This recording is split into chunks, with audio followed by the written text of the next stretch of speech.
People think a uniform makes you see the world in black and white, justice and crime, good and evil. They're wrong. After 40-something years wearing one, I can tell you it only teaches you to see the gray. And in the gray is where the real monsters hide. They don't have fangs or claws. They have familiar faces. They mow their lawns on Saturdays, and they know secrets that fester. Everyone in Sparta, Tennessee, knows the story of Jeremy Bechtel and Sarah Jenkins. Or they think they do. Two kids, a beat-up '77 Pontiac, a dark stretch of Highway 84, and a tragic accident back in 1979. The official report says they lost control on a curve and went into the Calfkiller River. Simple, clean, closed. But I was the sheriff back then. I was there. And I know one thing they don't print in the papers. That car never hit the water. I know it because I heard it. We all did, standing on that bridge that night. A sound that didn't belong. Not a splash. Not a crash. A low electric hum that seemed to come from the air itself, followed by a silence so total it felt like the world was holding its breath. And then, nothing. For 43 years, I let them call it an accident. I buried the truth because I couldn't explain it. But last week, they found the car. And they arrested a man who was my friend. And that hum, it's back. The call came on a Tuesday morning. I was sitting on my porch, watching the finches fight over the feeder, trying to decide if my 71-year-old knees could handle weeding the garden. The phone rang, a shrill interruption to the bird song. It was Deputy Miller, a kid I'd hired 3 years before I retired. He sounded like he'd just run a marathon. "Sheriff Brody, you need to come down to the station." "No, I don't like being called sheriff anymore. I'm just Jack, a man with a bad back and too many memories. What's the fire, son?" He paused, and for a second, all I heard was his shaky breath. "We found it, sir. The Bechtel kid's Pontiac. Pulled it out of a sinkhole on the old Wilcox property, not a mile from the river." The coffee cup rattled in my hand. A cold dread I hadn't felt in decades washed over me, cold and greasy. A sinkhole. Not the river. I'd always known it wasn't the river. "And?" I asked, my voice barely a whisper. "And we've got Tommy Wilcox in custody." The world tilted. Tommy Wilcox. Not some stranger, not some ghost from the past. Tommy, who'd been my best friend since grade school. Tommy, who'd served as a pallbearer at my wife's funeral. Tommy, who came over for poker every other Friday. I'd had dinner at his house a week ago. "That's impossible," I said, the words tasting like ash. "Tommy wouldn't." "He couldn't." "His property, Jack," Miller said, his voice softening. He knew what he was telling me. The car was buried deep. Looks like the recent rains finally shifted the ground enough to expose a piece of the bumper. Forensics are all over it. They say it looks like the kids were still inside. I hung up the phone, my hand trembling. The birds were gone. The only sound was a faint, high-pitched ringing in my ears, the ghost of a hum that had haunted my quiet moments for over 40 years. It wasn't a sound you just heard with your ears. You felt it in your teeth, a low-frequency vibration that set every nerve on edge. On that night in 1979, after the last searchlight was switched off and the family's cries had faded to exhausted sobs, that hum was the only thing left. It seemed to rise from the dark, swirling water of the Calfkiller, a sound like a million cicadas tuning up for a song they never sang. Then, just as suddenly as it started, it vanished. We all looked at each other, deputies and volunteers alike, with wide, unspoken questions in our eyes. We dismissed it. Nerves, exhaustion, a trick of the wind in the pines. But I never forgot it. It was the sound of something wrong. Now, sitting on my porch, the world felt wrong again. The arrest didn't just shock the community. It fractured my reality. Tommy wasn't a monster. He was a retired accountant who collected stamps and made the best damn brisket in White County. He was a grandfather, but he was also there that night. He'd been part of the search party, standing right beside me on that bridge, his face a mask of concern. Had it all been an act? A 43-year performance? I grabbed my keys, my knees groaning in protest as I stood. The garden would have to wait. The past had just clawed its way out of the ground, and it was sitting in an interrogation room downtown. I had to see him. I had to look in his eyes. And I had to find out if he remembered the hum, too. The drive to the station was a blur of gray pavement and green trees that I did not really see.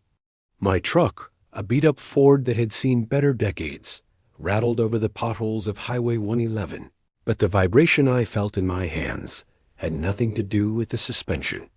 It was that phantom hum again. It was faint, buzzing at the base of my skull like a trapped fly, just on the edge of hearing. I turned off the radio, hoping silence would clear my head, but the silence only made it louder. It was the sound of high-tension wires in the rain, the sound of a headache before it truly blooms. When I pulled into the precinct lot, the media circus had already started. 3 vans with satellite dishes on their roofs were parked haphazardly near the entrance, their logos bright and aggressive against the sleepy backdrop of our town. Reporters were buzzing around like vultures who had smelled a fresh carcass. I bypassed the front entrance, ducking under the yellow tape and heading for the back door that required a key code. I punched in the numbers 197, 9, a code I had set myself 20 years ago, and that nobody had bothered to change.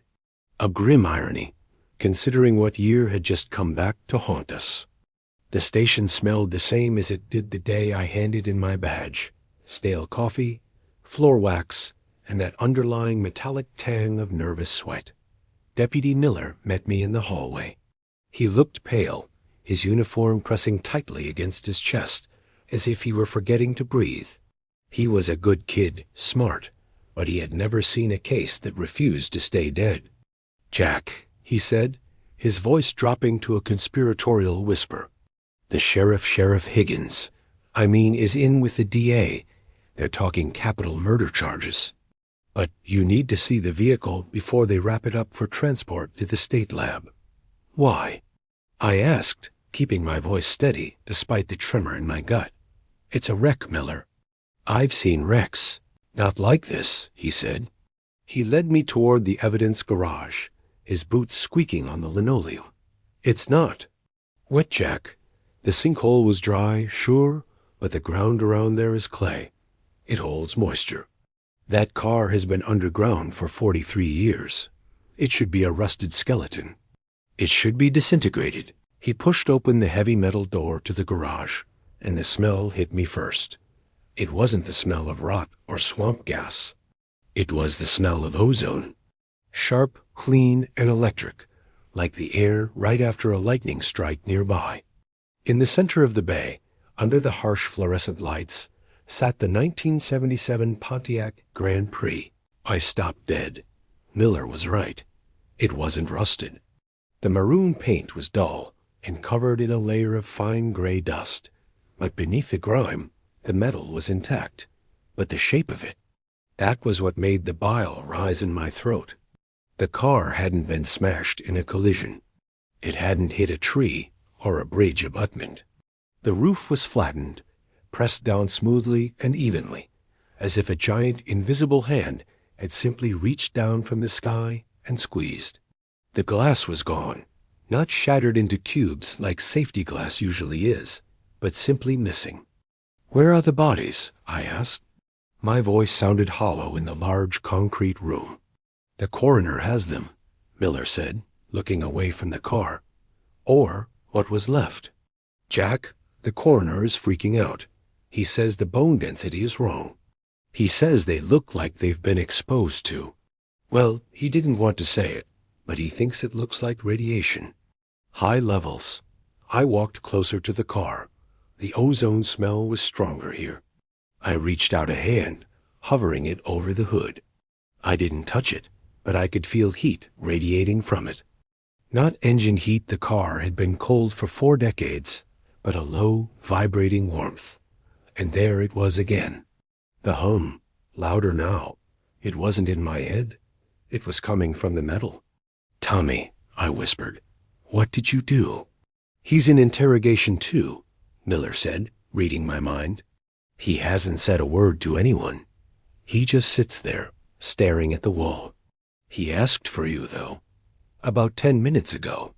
He said, 'Tell Jack the door is open again. The door is open again.'" The phrase sent a chill skittering down my spine. It was something we used to say as kids when we found a shortcut through the woods or unlocked a difficult level in a pinball game. But from a 65-year-old man accused of a double homicide, it sounded like a threat or a warning. "Let me in," I said. "I can't, Jack. Procedure." "Screw procedure, Miller. That's my best friend in there, and that car is humming. You hear it, don't you?" Miller blinked, his eyes widening. I thought it was the lights buzzing." "It's not the lights." "Open the door." 5 minutes later, I was standing in the observation room, looking through the one-way glass. Tommy Wilcox sat at the metal table, his hands folded neatly in front of him. He was wearing his gardening clothes, a flannel shirt and stained jeans. He looked small, fragile, not like a killer. He looked like a man who had been waiting for a bus that was 40 years late. I signaled the guard, and he buzzed me in. The heavy door clicked shut behind me, sealing us in the small, soundproof box. Tommy didn't look up. He kept his eyes on his thumbs, which were tracing circles on the table. "Hello, Jack," he said softly. His voice was raspy, unused. "Tommy," I said, pulling out the metal chair opposite him and sitting down. I tried to channel the Sheriff Brody of 1985 stern, unyielding, but all I felt was Jack the friend, confused and terrified. "They say you buried the car. They say you killed Jeremy and Sarah." Tommy stopped tracing circles. He looked up, and I gasped. His eyes, usually a warm, watery blue, were bloodshot, the whites completely red. He looked like he hadn't slept in a week. "Or a lifetime." "I didn't kill them, Jack," he said. "I saved them? Saved them?" I slammed my hand on the table. "They're dead, Tommy. Their bones are in the morgue. You buried them in a sinkhole on your property and let their parents cry for 40 years without a grave to visit. How is that saving them?" "I didn't bury them to hide them from the police," Tommy said. He leaned forward, and his voice dropped to a whisper that made the hair on my arms stand up. "I buried them to hide them from the sky." I stared at him. "The sky? What the hell are you talking about? You remember that night, Jack, on the bridge?" Tommy asked. "You remember the sound?" "The hum," I said involuntarily. "The hum," Tommy nodded. "We all heard it, but I saw it. I was driving behind them, Jack. I was a mile back on Highway 84. I saw the lights, not headlights, not streetlights. 3 of them, orange, arranged in a triangle. They were low, hovering right over the river. And then they moved. They didn't fly. They just shifted. 1 second they were there. The next they were over the Pontiac. "Tommy, stop," I said, rubbing my temples. "This sounds like a crazy old man?" Tommy smiled, a sad, broken expression. "Maybe, but why is the car flat, Jack? Why is the metal fused?" "I found them that morning, before anyone else. The car wasn't in the river. It was in the middle of the road, steaming. The kids, they were inside, but they weren't bleeding. They were burned from the inside out, and the car was vibrating. It was calling out, Jack, like a beacon." He reached across the table and grabbed my wrist. His grip was surprisingly strong, his skin fever-hot. "I dragged the car to the sinkhole with my tractor," he hissed. "I pushed it in and covered it with lead sheets from my roofing supply before I put the dirt on. I had to block the signal. I had to stop them from coming back to finish the collection." "Who, Tommy? Who is them?" "The ones who opened the door," he said, his eyes wide and terrified.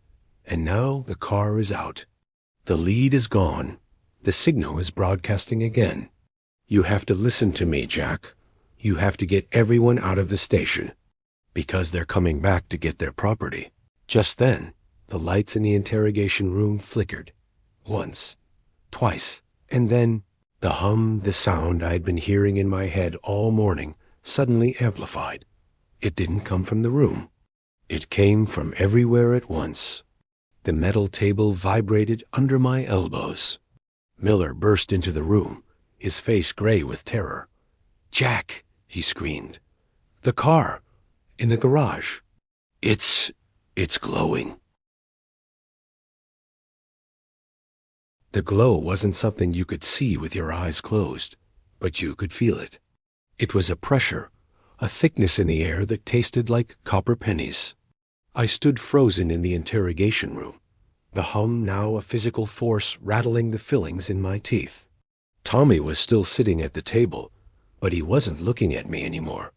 He was looking up at the ceiling, his mouth moving in a silent, terrified prayer. "Jack," Miller's voice cracked, snapping me back to the present. "We need to move. The captain ordered an evac." I grabbed Tommy by the arm. His skin was burning hot, like he had been sitting in a sauna, not an air-conditioned police station. "Get up, Tommy. We're leaving." He didn't resist. He moved like a sleepwalker, shuffling toward the door. But as we stepped into the hallway, the chaos hit us. It wasn't just the alarms blaring. It was the people. Officers, men and women I had known for years, were running, but not in a panic. They were running with a strange, disjointed gait, bumping into walls, their eyes wide and vacant. "Don't look at them," Tommy whispered, gripping my arm so hard his fingernails dug into my flesh. "Don't look at the sleepwalkers." We pushed through the back exit into the alleyway. The fresh air should have been a relief, but the sky above Sparta was wrong. It was noon on a Tuesday, but the light was a sickly, bruised purple. The clouds were swirling in a tight, unnatural spiral directly over the station. Miller was fumbling with the keys to his squad car. "I don't understand," he stammered, jamming the key into the ignition. The Geiger counters went crazy. The car, it started pulsing, and then Sheriff Higgins, he just ... double quotes Miller, choked back a sob. He walked right up to it and touched it. And then he started screaming about the archive. "The archive?" I asked, shoving Tommy into the back seat. "What the hell is the archive?" "I don't know," Miller yelled, peeling out of the alley. But he wouldn't let go. His hand, it was like it was fused to the hood. We sped down Main Street, weaving through traffic that seemed oblivious to the apocalypse happening 3 blocks away. People were walking their dogs, buying groceries, living their normal Tuesday lives. They couldn't see the purple sky. They couldn't hear the hum. Why don't they see it? I asked, watching a woman calmly push a stroller past a flickering street lamp. "Because they're not part of the circuit," Tommy said from the back seat. He was rocking back and forth, hugging his knees. "Only the ones who touched the case. Only the ones who looked." I turned in my seat to face him. "Tommy, you need to tell me everything. Right now. No riddles. What happened in '79?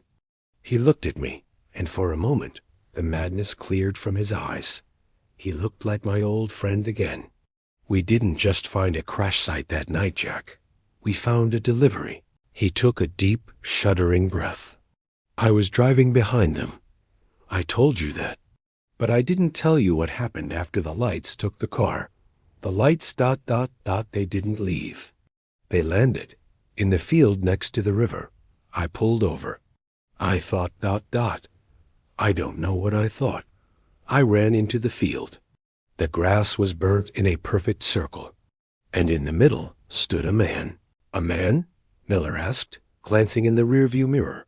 "He looked like a man," Tommy corrected. "He wore a suit. A black suit, perfectly pressed. But his face, it was blurry, like a photograph taken in motion. He was holding a briefcase. He looked at me, Jack. He looked right at me and said, "The transaction is incomplete. The vessel is damaged. Hide it until the retrieval team arrives." "And you listened to him?" I asked, incredulous. "I didn't have a choice," Tommy cried. He opened the briefcase. "And I saw the end of the world, Jack. I saw Sparta burning. I saw the sky tearing open. He showed me what would happen if anyone found that car before they were ready. So I did what he said. I used the tractor. I buried it. And I waited. For 43 years? He said they'd be back," Tommy whispered. "He said they needed a witness. A keeper. That's why I stayed in town. That's why I never married again after Linda died. I was guarding the spot." Miller slammed on the brakes. We had reached the edge of town, near the old quarry. The road ahead was blocked. Not by police cars, but by 3 black SUVs. Men in suits were standing by the barricade. They weren't moving. They were just watching us. "Are those feds?" Miller asked. "No," I said, reaching for the service revolver I still kept in my glove box, a relic from my days as sheriff that I hoped still fired. "Feds have badges. These guys have nothing." I looked closer. The men in the suits, their faces were blurry. "Turn around," I told Miller, my voice steady. "Turn around now." "But Jack—" "Turn around." I roared. Miller spun the wheel, tires screeching, and we shot back toward town. But the road behind us was gone. It wasn't blocked. It was just gone. Where the asphalt should have been, there was only a wall of thick, gray fog. We were trapped. "The retrieval team," Tommy whimpered. "They're here." And then the hum changed pitch. It went from a low thrum to a high, piercing shriek. Miller clutched his ears, the car swerving. "Stop the car!" I shouted. Miller slammed the brakes again. We skidded to a halt in the middle of the empty road. The fog was closing in from both sides now, narrowing the world down to 100 yards of pavement. "They don't want the car anymore," Tommy said, his voice eerily calm. "They want the loose ends." He looked at me, and a single tear rolled down his cheek. "I'm sorry, Jack. I thought if I followed the rules, they'd leave us alone. But the rules changed when you dug it up. Suddenly, the radio in the squad car turned on by itself. It wasn't static. It was a voice. A voice I recognized. "Sheriff Brody," it said. "This is Sarah Jenkins. Please." "It's so cold in here." I froze. Sarah Jenkins. The girl who died in 1979. "We're not in the river, Sheriff," the voice continued, sobbing. "We're in the wall. Can you hear us scratching?" I looked at the gray fog walling us in. And then I saw them. Small, hand-shaped indentations pushing out from the inside of the mist. Dozens of them. Hundreds. They weren't scratching to get out. They were scratching to pull us in. I drove to the station in a daze, the windshield wipers slapping a frantic rhythm against the impossible snow. The young detective, a kid named Miller who wasn't even born when Jeremy and Sarah disappeared, met me at the door. He looked shaken, his face pale under the harsh fluorescent lights of the precinct. "You need to see this, Jack," he said, dispensing with the pleasantries. He led me not to the interrogation room, but to the evidence locker, a cold, sterile room that smelled of bleach and old secrets.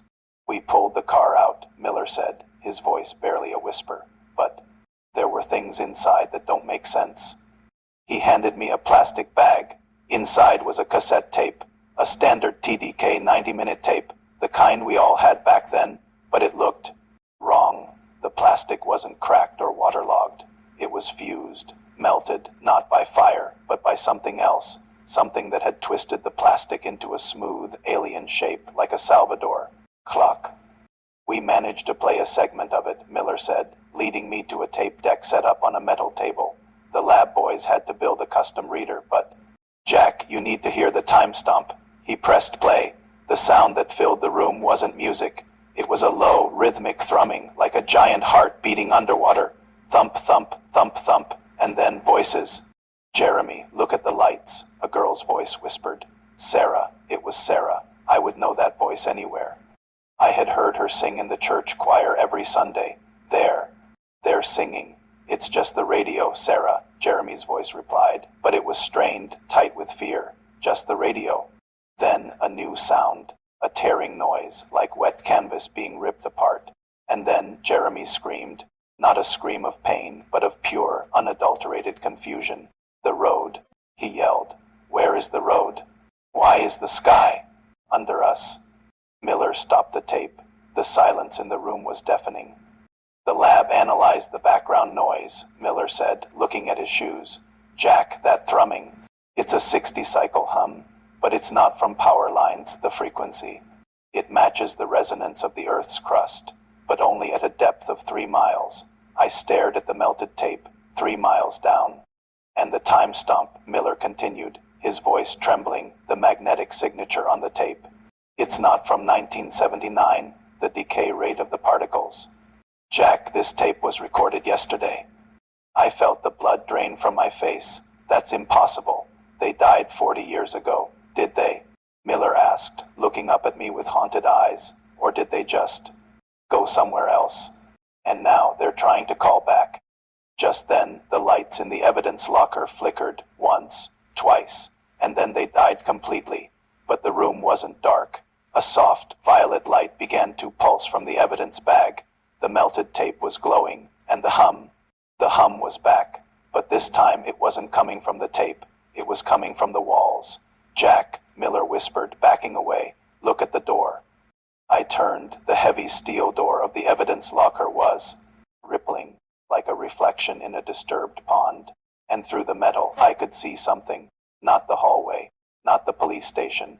I saw a forest with trees that twisted in impossible spirals, and a sky that was a bruised, angry purple. And standing in the middle of that alien forest, looking straight at us through the steel of the door, was a boy. He was wearing a faded denim jacket and bell-bottom jeans. It was Jeremy Bechtel, and he was smiling. But it wasn't a happy smile. It was the smile of someone who had seen the joke at the end of the universe. Let me in, Sheriff, the boy mouthed, his voice echoing directly in my skull. I have a message from the deep. Miller drew his gun, his hands shaking so bad he almost dropped it. Stay back. He screamed at the door. Don't shoot. I yelled, grabbing his arm. You can't shoot a ghost, Miller.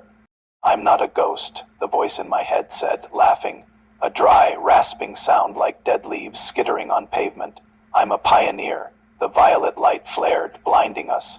When my vision cleared, the door was solid again. The hum was gone. But on the table, where the melted tape had been, there was now something else. A pair of red mittens, Sarah's mittens. They were pristine, dry, and warm to the touch. I picked one up. Inside, tucked into the thumb, was a folded piece of paper. I opened it, my fingers numb. It was a receipt from a gas station in Sparta, dated today. Drive, I told Miller, pocketing the receipt, and don't stop for anything. Not even if you see them standing in the road. Because I knew where we had to go. The only place where the sky could be under the ground. The old quarry. The place where Tommy Wilcox had been arrested. The place where the hum started. We were going to find the door, or the door was going to find us. The drive to the quarry was a study in the uncanny. Miller drove like a man possessed, the tires of the cruiser carving fresh ruts into the gravel road that led out of town. The world outside the windows seemed thin. That's the only way I can describe it. The trees looked like cardboard cutouts, two-dimensional and flat against a sky that was still that sickly, bruised purple. The air in the car was freezing, despite the heater blasting at full power. I could see my breath puffing out in white clouds, syncing with the frantic rhythm of my own heartbeat. Jack, Miller said, his knuckles white on the steering wheel. The GPS. Look at the GPS. I glanced at the dashboard screen. The map was spinning wildly. The little blue arrow that represented our car was darting across the screen, jumping from Sparta to Nashville to somewhere in the middle of the Atlantic Ocean. It's the signal, I muttered, clutching Sarah's red mitten in my pocket like a talisman. It's jamming everything. We crested the final hill, and the quarry lay before us. It should have been a gaping maw of gray stone and stagnant water. Instead, it was a hive of activity, but not human activity. The perimeter was lined with those black SUVs we had seen earlier, but the men in suits weren't standing guard anymore. They were walking into the water. "What are they doing?" Miller gasped, slowing the car to a crawl. We watched in horror as the blurry-faced men marched in a single-file line down the rocky slope and straight into the dark, oily water of the quarry pit. They didn't swim. They didn't struggle. They just walked until the water closed over their heads. One after another, a silent, suicidal procession. "They're returning to the source," a voice said from the back seat. I spun around, hand on my revolver. Tommy Wilcox was sitting there, but we had left him. Where had we left him? My memory felt like Swiss cheese. Hadn't we dropped him off? Or had he been with us the whole time?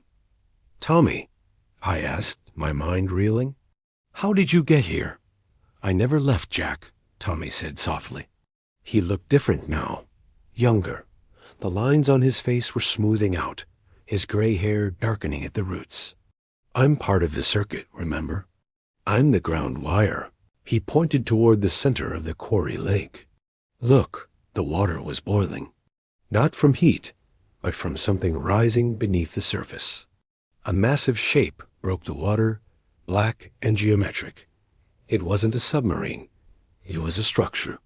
A monolith of smooth, obsidian stone that rose 50 feet into the air, shedding water like oil. And in the center of the monolith was a circular opening. A door. The hum returned, louder than ever. It vibrated my ribs, rattled the windows of the car. "The archive is open," the voice in my head boomed. It wasn't Sarah or Jeremy this time. It was a chorus of thousands, speaking as one. "We have to go down there," Tommy said, opening the car door. "Are you insane?" Miller yelled. "That thing, it's not from here." "No," Tommy agreed, stepping out onto the gravel. "It's not, but Jeremy and Sarah are inside, and they can't get out unless someone holds the door." He turned to me, and his eyes were now completely black. No whites, no iris, just voids. "You're the sheriff, Jack. You protect this town. Are you going to let them keep our children?" It was a manipulation. I knew it, but it worked. I couldn't leave those kids. Not again. I opened my door and stepped out into the freezing air. "Jack, don't!" Miller shouted, scrambling out after me. "Stay here, Miller," I ordered, not looking back. "If I'm not back in an hour, blow the quarry. Use the dynamite in the shed. Bury this whole damn place." "Jack!" I followed Tommy down the slope. The ground felt spongy under my boots, like walking on flesh. The closer we got to the water, the louder the hum became. It was singing now, a discordant alien melody that made my teeth ache. We reached the water's edge. The men in suits were gone. The surface was calm, except for the ripples emanating from the monolith. Tommy didn't hesitate. He walked onto the water. He didn't sink. He walked on the surface as if it were glass. He turned and held out a hand. "Trust the math, Jack," he said. "Surface tension is just a suggestion." I took a deep breath, clenched my jaw, and stepped onto the water. It held. It felt cold and slick, but solid. We walked toward the monolith, two old men walking on water toward a nightmare. As we neared the circular opening, I saw inside. It wasn't dark. It was filled with a swirling golden mist. And in the mist, I saw them. Thousands of cars. Pontiacs, Fords, Chevys. Models from every decade, floating in a zero-gravity suspension. And inside each one, people, families, teenagers, the missing, the vanished. "Welcome to the collection," Tommy whispered. "Where are they?" I demanded, scanning the floating graveyard. "Row 7, Sector 4, Tommy said, pointing. And there it was. A 1977 Pontiac Grand Prix, intact, floating about 20 feet above us. And inside, pressing their hands against the glass, were Jeremy and Sarah. They looked exactly as they had in 1979. Not a day older. But then I saw what was behind their car. Something massive. Something alive. It looked like a spider made of starlight and shadows, tending to the cars like a gardener tending to prize roses. "The curator," Tommy said, his voice trembling with reverence. "I don't care who he is," I said, drawing my revolver. "I'm taking them home." I aimed at the curator and pulled the trigger. The gun didn't fire. Instead, it turned into a bouquet of dead flowers in my hand. The curator turned its massive, many-eyed head toward us. "Unauthorized entry," the chorus boomed in my skull. "Specimens rejected." The golden mist began to swirl faster. The car started to spin. "Run, Jack!" Tommy screamed, shoving me backward. "I'll ground the signal." Tommy, no. But he was already running toward the curator, his body glowing with that same violet light. He opened his arms, and bolts of lightning shot from his fingers, striking the monolith walls. The hum turned into a scream. The water beneath my feet turned to liquid again.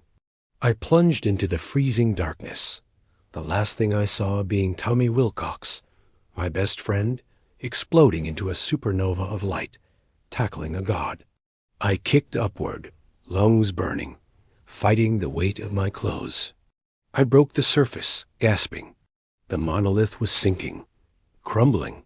The black stone was turning to dust. Miller was at the shore, screaming my name, throwing a rope. I grabbed it, and he hauled me onto the rocks, shivering and coughing up black water. We looked back. The quarry was empty. The water was still. The hum was gone. Did we win?" Miller asked, panting. I reached into my pocket. The receipt was gone, but the red mitten was still there. And it was wet. "I don't know," I whispered, looking at the empty water where my friend had died. "But the door is closed." Or so I thought, until we got back to the car, and the radio turned on. Jack? It wasn't Sarah. It wasn't Jeremy. It was Tommy. "Jack, I'm in the car. I'm in the Pontiac. And oh God, Jack, we're not in the quarry anymore. We're on the moon." I looked up at the night sky, where a full moon was rising over the trees, and for a split second I saw it. A tiny, glinting speck against the white crater. They weren't saved. They were just moved to a shelf higher up. "The moon?" Miller asked, his voice cracking. He was staring at the radio, as if it were a venomous snake. "Jack, tell me he's hallucinating. Tell me he's just in shock." I didn't answer. I couldn't. I was staring at the moon through the windshield. It hung there, fat and indifferent, illuminating the trees with a cold white light. And for the first time in my life, it didn't look like a celestial body. It looked like a lid on a jar that we were all trapped inside. "It's beautiful here, Jack," Tommy's voice crackled over the speakers. "Quiet, no hum, just dust and stars. Jeremy and Sarah are waking up. They're confused, but they're okay. They think it's still 79. "Tommy," I whispered, leaning close to the dashboard. How are you talking to us?" "The car," he replied. "The Pontiac. It's not just a car, Jack. It's an anchor, a relay station. The lead sheets I buried it with, they didn't block the signal. They amplified it. They turned it into a receiver. And now we're the broadcast." Static washed over his voice, sharp and biting. Then a new sound cut through. A mechanical screech, like metal grinding on metal. "They're coming," Tommy said, his voice suddenly urgent. "The curators. There are more of them up here. They're tending to the garden. Jack, you have to listen to me. You have to break the loop." "What loop?" I yelled. "How do I stop this?" "The sinkhole," Tommy said. It wasn't an accident. It was a breach. A crack in the firewall. You have to seal it, but not with dirt. You have to use the echo. The echo? I looked at Miller. He shook his head, eyes wide. The tape, Tommy hissed. The melted tape. It has the frequency of the Earth's core recorded on it. If you play it backward, it cancels the signal. It closes the door. For good. But the tape is back at the station, Miller shouted. And the station it's gone, Tommy. The fog swallowed it. Then you have to go back, Tommy said. You have to go back into the gray. It's the only way. If you don't close the door, they're going to harvest the rest of the town, starting with the children. The radio died. The hum returned, low and menacing. I looked at Miller. He was shaking, tears streaming down his face. He was a good kid. He had a fiancée, a life. He didn't sign up for intergalactic harvesting. Get out of the car, Miller, I said, opening my door. What? He looked at me, stunned. Get out. Walk to the highway. Hitch a ride to Cookville. Don't look back. Don't stop. Jack, I can't let you. I'm an old man, son, I said, stepping out onto the gravel. My best friend is stuck on the moon with 2 dead teenagers. My wife is in the ground. I've got nothing to lose. You do. I grabbed him by the collar and shoved him out of the driver's side. Go. He hesitated, looking from me to the dark road leading back to town. Then he nodded, a sharp, jerky motion. Give him hell, Jack. He took off running. I watched him until his footsteps faded into the night. Then I got behind the wheel. The drive back to Sparta was the longest of my life. The closer I got to town, the thicker the air became. It wasn't just fog anymore. It was a physical barrier, a wall of gray static that pushed against the car. The headlights cut through it like weak flashlights in a storm. When I reached the edge of the gray zone, the road simply ended. It disappeared into a swirling vortex of mist. I didn't stop. I floored the accelerator. The car hit the fog with a sound like a thunderclap. The world turned white, then silence. I opened my eyes. I was still in the car. But the car wasn't on the road. It was parked in front of the police station. But it wasn't the station I knew. The brick was weathered, covered in ivy that pulsed with a faint blue light. The windows were dark. And standing on the steps, waiting for me, was a figure. It wasn't a man in a suit. It wasn't a blurry face. It was me, a younger version of me, wearing my uniform from 1979. I was holding a shotgun, and he was aiming it right at my windshield. Turn around, old man, the younger me said, his voice echoing in my head. You don't belong in this memory. I stepped out of the car, raising my hands. I'm not a memory. I'm the consequence. Consequences are just errors in the code, young Jack spat. He cocked the shotgun. We fixed the error in 79. We buried it. Why did you dig it up? Because they're still alive. I shouted, pointing at the sky. They're up there, and they're calling home. Young Jack lowered the gun slightly. His eyes narrowed. Alive? No, they're archived, safe, preserved. Preserved for what? I took a step forward. For food? For study? They're kids, Jack, not specimens. It doesn't matter, he said coldly. The archive must be protected. That's the deal. We give them the strays. They leave the town alone. That was the bargain. I froze. A bargain. You knew? I whispered. I knew? The realization hit me like a physical blow. I hadn't just forgotten the hum. I had suppressed it. I had made a deal. That night on the bridge, the blurry man hadn't just spoken to Tommy. He had spoken to me too. I let them take them, I said, falling to my knees. I let them take Jeremy and Sarah to save the town. And you do it again, young Jack said, raising the gun again. To keep the peace. To keep the quiet. He pulled the trigger, but there was no boom, only a click. I looked up. Young Jack was staring at his gun in confusion. The metal was rusting before his eyes. His uniform was fraying, turning to dust. His skin was wrinkling, aging decades in seconds. "Time isn't a loop," a voice said from behind me. "It's a spiral." I turned. Standing by the station doors, holding the melted tape, was Miller. He hadn't run. He had come back. "And we just broke the circle," Miller said, holding up a portable cassette player. He pressed play.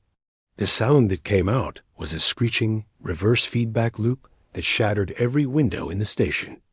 Young Jack screamed as he disintegrated into gray sand. The station dissolved. The purple sky cracked like an eggshell. And then the world fell away. They say adrenaline masks pain, but it doesn't mask the impossible. I ran through the woods, or rather, the set of the woods, my lungs burning with air that was too clean, too perfectly regulated. Above me, the catwalks hummed with activity. I could see figures in white lab coats pointing down at me, their voices muffled by the thick glass of the observation deck. I wasn't a sheriff anymore. I was a lab rat that had chewed through its cage, and now the scientists were panicking. Miller was right beside me, half carrying the cassette player like it was the Ark of the Covenant. The reverse screech of the tape was still playing, a jagged, nail-on chalkboard sound that seemed to peel back the layers of reality around us. Every step we took dismantled the illusion further. The trees flickered and turned into steel support beams. The purple sky tore open to reveal rows of halogen floodlights. "Where are we going, Jack?" Miller shouted over the noise. "The station is gone. The town is gone. We're going to the source." I yelled back, pointing toward the only thing that looked real in this nightmare factory, a massive pulsing server tower that rose from the center of what used to be the town square. It stood where the courthouse clock tower should have been, a monolith of black cables and blinking lights. "That's the archive," I realized. "That's where the signal is coming from." We sprinted across the metal grating that had replaced the asphalt of Main Street. The citizens, the people I had waved to for 40 years, the neighbors I had barbecued with, were standing frozen in place. But they weren't people. They were mannequins. Sophisticated, bioorganic androids with their power cut. Mrs. Higgins, the librarian, was stuck mid-step, her face a blank slate of silicone. Old man Jenkins was frozen on his porch, his hand raised in a wave that would never finish. "They're all fake," Miller whispered, horror dawning on his face. "My mom ... my FIANCE acute E ... were they?" "Don't think about it," I snapped, grabbing his shoulder. "Focus on the tower. We have to plug the tape into the main terminal." We reached the base of the tower. It was humming with that same frequency, the 60-cycle thrum of the Earth's core. A console sat at the bottom, covered in alien symbols that shifted and changed every time I blinked. But there was one input jack that looked familiar, a standard audio port. "It's compatible," Miller said, his voice trembling. "Why is it compatible with 1970s tech?" "Because that's when the contract was signed," I said, the memories flooding back now, the deal I had made. The bargain to save a dying town by turning it into a preservation habitat. A zoo for a species that was driving itself to extinction. "Plug it in, Miller." He fumbled with the cord. As he did, the ground shook. A hologram materialized in front of us. It was the blurry man, the curator. "Interruption detected," the entity spoke, its voice vibrating in my chest. "Subject Brody, you are in violation of the agreement. The preservation must continue." "Preservation?" I spat, aiming my useless revolver at the light projection. "You call this preservation? You stole 2 children and turned the rest of us into puppets." "Humanity is a failed experiment," the curator stated calmly. "Self-destructive, illogical. We preserve the best examples. The archive protects. a memory of what you were. Jeremy and Sarah are safe. They are eternal. They're prisoners, I shouted. And so are we. Jack, Miller yelled. I can't get it in. The port ... it's rejecting the plug. I looked down. The port was shifting, changing shape, trying to block the connection. The curator was adapting. It needs a biological key, I realized. It needs the user. I grabbed the cord from Miller. Play the tape. Jack, what are you doing? Just play it.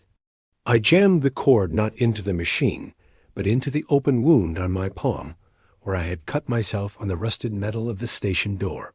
It wasn't logic. It was desperation. I was part of the system. I was the sheriff, the keeper. My blood was the login credential.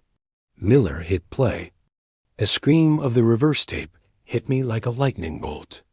I felt fire surge up my arm, racing through my veins, connecting me to the tower. I screamed, my back arching as the data from the tape, the sound of the earth, the voice of the missing kids, the truth of the lie, poured into the archive. The curator flickered. Critical error. Data corruption. System reset initiated. No reset. I roared, forcing my will into the machine. Shut down. End the program. Above us, the moon. The massive observation lens in the ceiling cracked. The halogen lights exploded. The server tower began to groan, sparks showering down on us like rain. Jack! Tommy's voice came through the speakers one last time. It's working. The cars ... They're falling. We're coming down. Hold on, Tommy. I yelled, my vision turning white. The ground beneath us gave way. The metal grating dissolved. We were falling. Not into a pit, but back into reality. I hit the ground hard. It was cold, wet, and it smelled of mud and river water. I gasped, rolling over, spitting out grit. I was lying on the bank of the Calf-Killer River, the real river. The water was dark and rushing. Miller? I called out, my voice raspy. I'm here, Jack, Miller groaned from a few feet away. He was clutching his arm, but he was alive. I looked up. The sky was black. No purple clouds, no fake moon. Just honest-to-God stars and a sliver of a crescent moon. And in the river, bobbing in the current, was the Pontiac. It wasn't floating in the air. It wasn't melted. It was just a car. I scrambled to my feet and waded into the freezing water. I pulled the door open. Jeremy Bechtel and Sarah Jenkins were inside. They were wet. They were shivering. They looked terrified, but they were breathing. Sheriff? Jeremy asked, his teeth chattering. What ... What happened? We saw lights. And then ... He looked at his watch. We're late. My dad is going to kill me. I looked at the dashboard clock. It was flickering. 11:42 p.m. November 29th, 2025. They hadn't aged a day, but 46 years had passed in the blink of an eye. I helped them out of the car, wrapping my coat around Sarah. Miller was on the radio, calling for ambulances, his voice sounding wild with joy. But as I looked back at the river, I saw something floating downstream. A body. It was an old man, wearing a flannel shirt and jeans. It was Tommy. He was floating face up, his eyes open and staring at the stars. He was smiling. He had grounded the signal. He had ridden the lightning all the way down to make sure the elevator landed safely. I fell to my knees in the mud, the grief finally breaking through the adrenaline. Did she make it? He asked. Did she make it to the real 1984? I reached into my pocket. It was empty. The blue mitten was gone. It had gone with her. I don't know, I said, struggling to stand as the security guards burst through the door. But if she did, then the story changed. And what happens to us? Miller asked, looking at the guards raising their weapons. I smiled. For the first time in 40 years, I felt truly light. We get canceled, I said. And then the world went white. I woke up in a hospital bed. Not a sleek, futuristic pod, and not a dark, damp dungeon. A regular hospital bed with scratchy sheets and a smell of antiseptic that stung my nose. A nurse was adjusting the blinds, letting in a stream of weak, gray light. "He's awake," she said softly. Miller was sitting in the chair next to the bed. He looked older. His hair was thinner, gray at the temples. He was wearing a flannel shirt and jeans, not a uniform. "How long?" I croaked. My throat felt like I had swallowed broken glass. 3 weeks, Miller said, leaning forward. "You took a lot of water into your lungs, Jack. Pneumonia. We thought we lost you a couple of times." "And the kids?" I asked, panic seizing my chest. "Jeremy? Sarah?" Miller smiled, a genuine, tired smile. "They're fine. Physically, anyway. They're with their families. The doctors say it's amnesia. Dissociative fugue state. They don't remember the last 40 years. They think they just got lost." "And the car?" "Gone," Miller said. "Swept downstream. Probably buried under mud in the delta by now. The divers couldn't find it." I lay back, closing my eyes. It was over. The archive was closed. The signal was grounded. "What about the town?" I asked. "The people?" Miller's face darkened. "That's the weird part, Jack. Nobody remembers anything. The purple sky, the fog, the mannequins. It's like it never happened. They just remember a bad storm that knocked out the power for a few days. Everyone went back to work. The library is open. The diner is serving pancakes. It's normal. Normal," I repeated. The word tasted like ashes. "But there's something else," Miller said, reaching into his pocket. He pulled out a cassette tape. It wasn't melted.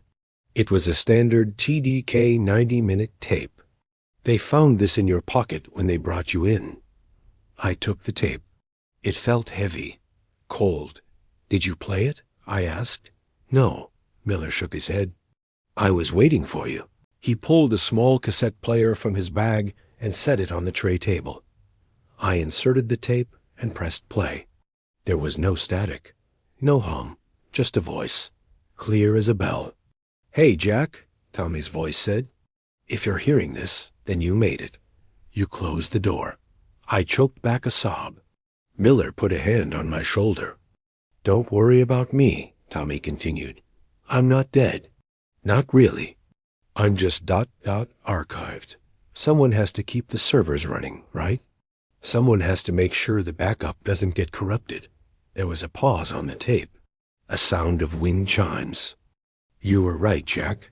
We were just specimens. But we were the ones who broke the jar. And that means something. It means we're not just data. We're a virus, a good virus. One that teaches the system that it can't control everything. Take care of the kids. Don't let them remember. Let them live.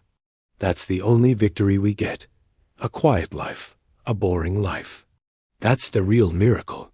Goodbye, old friend, and Jack. Don't forget to water my tomatoes." The tape clicked off. I looked at Miller.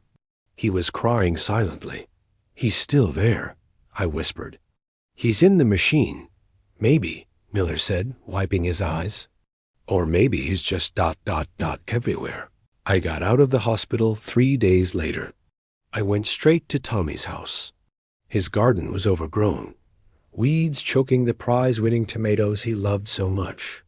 I spent the afternoon weeding, my bad back screaming in protest, but I didn't stop until every plant was clear. As the sun began to set, I sat on his porch, drinking a beer. The town was quiet. A dog barked in the distance. A car drove by, music thumping. Normal, boring, beautiful. Then I heard it. Faint, almost imperceptible. A hum, not the angry, electric buzz of the archive. This was different. It was a soft, harmonious vibration, like a cat purring. I looked up at the sky. The first stars were coming out. And there, right above the tree line, was a single bright point of light. It wasn't a plane. It wasn't a satellite. It blinked once, twice, dot, dash, dot. Are you okay? I smiled, raising my beer to the sky. I'm okay, Tommy, I said aloud. We're all okay. The light blinked one last time, a long, steady dash, and then faded into the twilight. I finished my beer and went inside. I had a lot of work to do. I had a garden to tend, and I had a secret to keep, because the world is full of gray. And in the gray, monsters hide, but so do guardians. And as long as I'm breathing, this town will never be part of the collection again. I walked to the window and looked out at the street. The street lights flickered on, one by one. Buzz, buzz. I tapped the glass. Message received, I whispered. And for the first time in 40 years, the silence didn't scare me.